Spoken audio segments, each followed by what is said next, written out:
तो इसी विचारधारा के साथ लोग अधिक से अधिक पहुंचेंगे और मुझे पूरी उम्मीद है कि जितना भी युवा है रायबरेली जिले का और समाज का और अन्य समाज का भी, क्योंकि ये पार्टी किसी व्यक्ति विशेष की नहीं है, सर समाज को लेकर के काम कर रही है, तो अधिक से अधिक लोग पहुंचेंगे 9 नवंबर को। मेरी यही अपील है सबसे कि अधिक से अधिक लोग पहुंचे। विश्वकर्मा जी जो संघर्ष मेहनत कर रहे हैं, जैसा कि हम लोग सोशल मीडिया के माध्यम से देख रहे हैं, तो उनकी जो संघर्ष और मेहनत है वो हम लोगों में एक प्रेरणा का काम करती है, एक बिल्कुल जोश भरने का काम करती है। तो हम उनका बहुत सम्मान करते हैं और लोगों से यही निवेदन करते हैं कि 9 नवंबर को अधिक से अधिक लोग वहां पहुंचे और उनकी विचारधाराओं में ही इतनी क्षमता है कि लोगों को जागरूकता करने के लिए ये बहुत बड़ा कदम उठा सकती है। तो मैं हर युवा से आज अपील करूंगा कि हर युवा को चाहिए कि अपने काम धंधे के पढ़ाई के साथ साथ, चाहे वो जो है महीने का 2 दिन हो या दिन का 10 मिनट हो, जरूर निकालिए। सबसे बड़ा प्लेटफॉर्म आप सोशल भैया लोगन, हम इस समय हैं रायबरेली जिले में।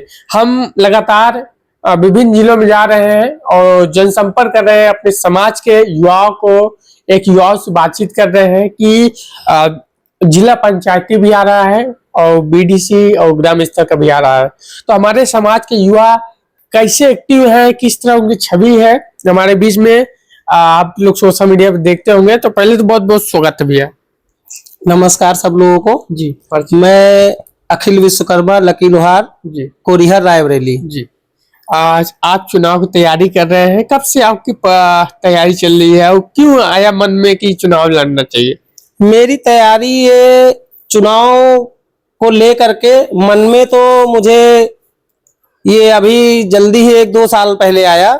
बाकी मैं जो कर रहा हूँ ये अभी मेरी चुनाव की तैयारी नहीं है जी। मैं लोगों को जोड़ने का काम कर रहा हूँ, जनसंपर्क कर रहा हूँ, ताकि ये मेरे मन में जो विचार आया समाज के प्रति लगभग 2014-15 में आया जी। तब से 10 साल हो गए हैं मैं लोगों को जोड़ता हूँ एक अच्छी विचारधारा के साथ, क्योंकि समाज में जब मुझे लगा कि मैं एक्टिव हुआ कि लोगों को जैसे तरह तरह की चीजों की जरूरत होती है, लोग अपना अधिकार समझ सके, क्योंकि जागरूकता एक बहुत बड़ी चीज होती है। जब तक हम लोगों को जोड़ेंगे नहीं, लोगों को समझाएंगे नहीं, उसके लिए सबसे बड़ा जो समर्पण होता है व्यक्ति का वो समय का होता है। क्योंकि आज का जिस हिसाब से हम लोग जिस वर्ग से आते हैं, तो हमारे लिए दिनचर्या का सिस्टम सबसे पहले काम करना है, काम करेंगे तभी रोटी आएगी घर पे। तो हम समाज के प्रति बहुत कम समय दे पाते हैं कि लोगों की जागरूकता बढ़ाने के लिए हम लोग जाएंगे, एक दूसरे को अपनी बात साझा करेंगे, उनसे समझेंगे, तभी हमको पता चलेगा कि समाज में किन किन चीजों की आवश्यकताएं हैं, लोग क्या जरूरतें हैं, क्या मजबूरियां हैं। तो इसी को लेकर के हम एक जनसंपर्क के रूप में लोगों से जुड़ रहे हैं, मिल रहे हैं।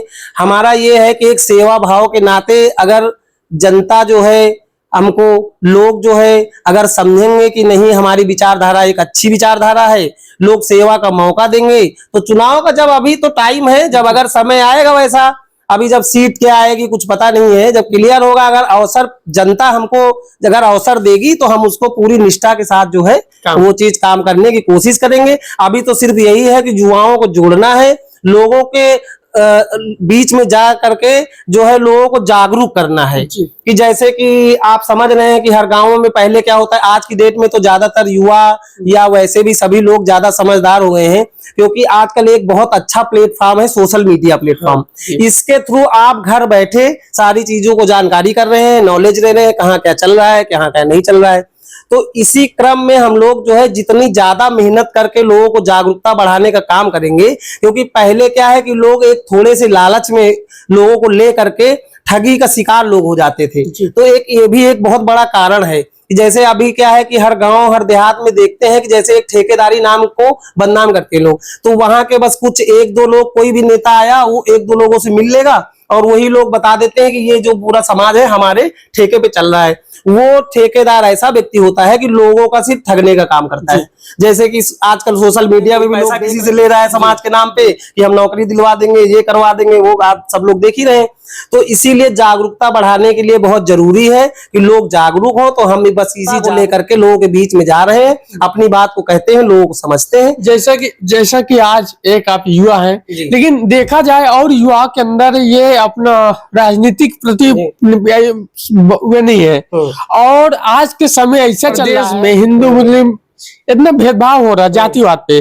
कोई ये नहीं सोच रहा कि हमको देश के बारे में सोचना चाहिए, देश कैसे हमारा आगे बढ़ेगा, कैसे हमारे देश अच्छा विकसित देश बनेगा। इसके बारे में अभी कोई सोच नहीं रहा है, इसके बारे में क्या कहेंगे? एक्चुअली क्या है कि जितना भी युवा साथी है उसको ये चीजें लोगों के मन में बैठाने की जरूरत है कि ये जो भी गंदी विचारधारा के लोग हैं, जो जाति का भेदभाव, धर्म का भेदभाव, ये सिर्फ अपनी राजनीति या पर्सनल व्यक्तिगत स्वार्थ के लिए चमकाने की कोशिश करते हैं। जो व्यक्ति जाति विचारधारा और धर्म विचारधारा पे काम करेगा वो कभी भी समाज का या देश का कल्याण नहीं कर सकता है। जिसकी विचारधारा सर्व समाज को लेकर के जो है चलेगी तभी, क्योंकि जिस राजा के मन में अगर जातिवाद या धर्मवाद आ गया तो वो राजा कभी भी अपनी प्रजा का कुछ भी कल्याण नहीं कर सकता है, क्योंकि उसके मन में पहले ही दोष है। तो इसी चीज को लेकर के समाज में नफरत इसलिए फैलाते हैं कि उनकी अपनी जो विचारधारा सिर्फ ये होती है कि हमको लोगों के बीच में फूट डाल करके राज करना है। जी, तो वैसे आज देश में चल रहा है सर? बिल्कुल चल रहा है, यही हो ही रहा है। कैसे रुकेगा? ये रुकेगा इसलिए कि ये सबसे पहला काम युवाओं का है। क्योंकि युवा शक्ति एक ऐसी शक्ति है कि ये बिना थके बिना रुके ये मेहनत कर सकती है, और युवाओं में ही इतनी क्षमता है कि लोगों को जागरूकता करने के लिए ये बहुत बड़ा कदम उठा सकती है। तो मैं हर युवा से आज अपील करूंगा कि हर युवा को चाहिए कि अपने काम धंधे के पढ़ाई के साथ साथ चाहे वो जो है महीने का 2 दिन हो या दिन का, जरूर निकालिए। सबसे बड़ा प्लेटफॉर्म आप सोशल मीडिया है, सोशल मीडिया के थ्रू आप अपनी बातों को साझा करिए लोगों के बीच में और रखिए और लोगों तक बताइए, पहुंचाइए अपनी बात को।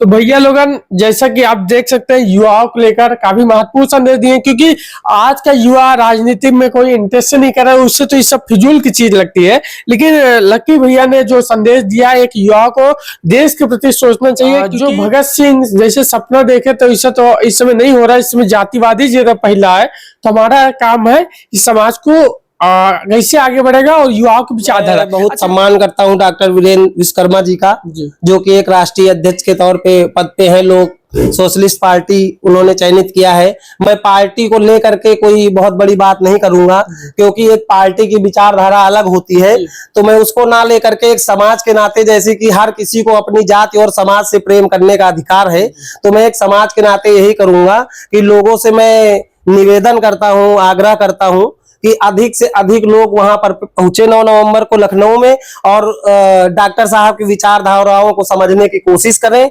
और फिर पार्टी से जुड़ने का काम, ये विचारधारा समझने की बात है।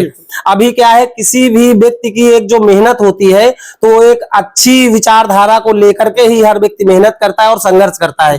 तो डॉक्टर विश्वकर्मा जी, जैसे कि वीरेंद्र विश्वकर्मा जी जो संघर्ष मेहनत कर रहे हैं, जैसा कि हम लोग सोशल मीडिया के माध्यम से देख रहे हैं, तो उनकी जो संघर्ष और मेहनत है वो हम लोगों में एक प्रेरणा का काम करती है, एक बिल्कुल जोश भरने का काम करती है। तो हम उनका बहुत सम्मान करते हैं और लोगों से यही निवेदन करते हैं कि 9 नवंबर को अधिक से अधिक लोग वहां पहुंचे और उनकी विचारधाराओं को सुने।